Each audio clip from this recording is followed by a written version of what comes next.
West Kalimantan, where the forest still breathes, water finds its path, and calls itself Riam Berawant. Its current does more than flow.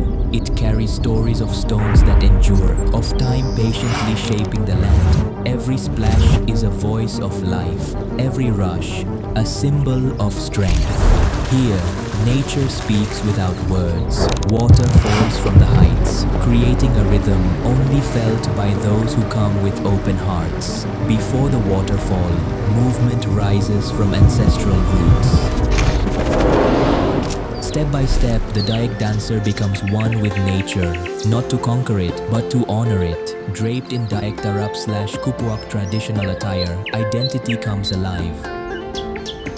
Every pattern is a prayer, every gesture, a legacy.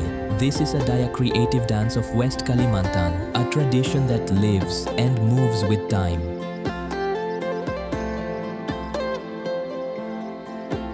Riam Berawant is more than a destination. It is a meeting point of nature, culture, and a soul returning home.